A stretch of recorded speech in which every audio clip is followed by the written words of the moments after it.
대전을 비롯한 충청권 전역에 A형 간염이 계속 확산해 비상입니다. 특히 충청권의 인구 10만 명당 환자 수 비율이 17개 시도 중 1위에서 4위를 차지했는데요. 가장 심각한 대전시는 재난안전 문자까지 발송했습니다. 먼저 박장훈 기자입니다. 올 들어 발생한 A형 간염 누적 환자 수는 대전 764명, 세종 118명, 충남 384명입니다. 인구 10만 명당 환자 수 비율은 대전 50.1명, 세종 39.7명, 충남 18.1명으로 전국 평균인 9.1명을 훨씬 넘어 전국 1위와 2위, 4위를 기록 중입니다.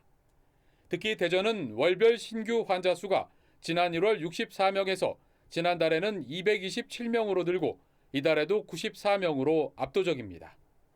확산세가 심각해지자 대전시는 최근 2차례나 재난안전 문자로 시민에게 예방접종을 당부했습니다.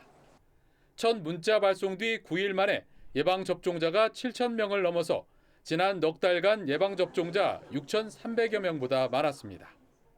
대전시는 아직 뚜렷한 확산 원인을 못 찾았지만 예방접종 증가에 기대를 걸고 있습니다. 가족 등 접촉자에 대해서 570명에 대해서 무료로 예방접종을 실시를 했고요. 5월 2일 날 재난문자가 발송되면서 10배 이상의 예방접종률을 지금 보이고 있습니다. 그래서 폭발적인 증가세는 좀 진정되지 않았나 그렇게 생각이 듭니다. 보건당국은 특히 A형 간염 위험군인 20에서 40대에 조기 예방접종을 당부했습니다. 1차 접종만으로도 95% 이상 항체가 형성되기 때문에 가까운 병원에 방문하셔서 접종을 받으시는 것이 가장 좋은 방법입니다.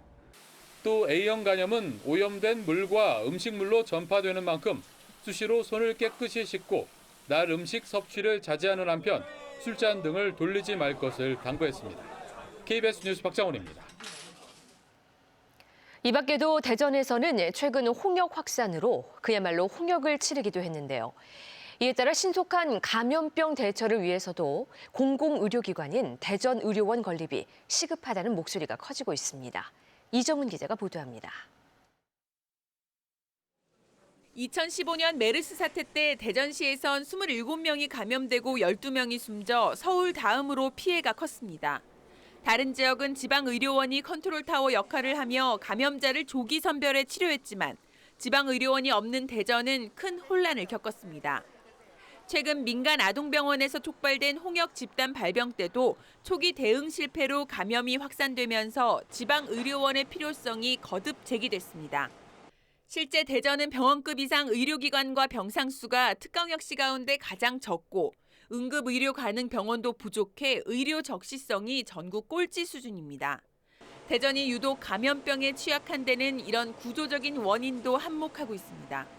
어느 지역에서 많이 발생하는 게 발견되기 시작하면 그걸 주시하고 빨리 어떤 조치를 취해야 되겠다 결정을 내리게 되니까. 대안으로 대전 의료원 설립이 추진 중인데 현재 예비 타당성 조사가 진행되고 있습니다. 대전 동구에 들어설 대전 의료원은 평소엔 300병상 규모의 종합병원이지만 감염병이 발생하면 예방대책 수립부터 역학조사반 구성, 격리병동 운영까지 감염병 컨트롤타워 역할을 하게 됩니다. 최근 균형 발전 비중을 높이며 예타 문턱이 낮아지면서 기대감도 커지고 있습니다. 대통령의 공약사항이고 또 대전시의 의지라든가 대전시의 의지도 굉장히 강하고 시민들의 입장도 굉장히 절실합니다. 그래서 이번에 반드시 예타에 통과를 해야만 되고 대전의료원 예타 통과 여부는 오는 7월쯤 발표될 예정으로 반복되는 감염병 공포를 종식할 수 있을지 주목됩니다. KBS 뉴스 이정은입니다.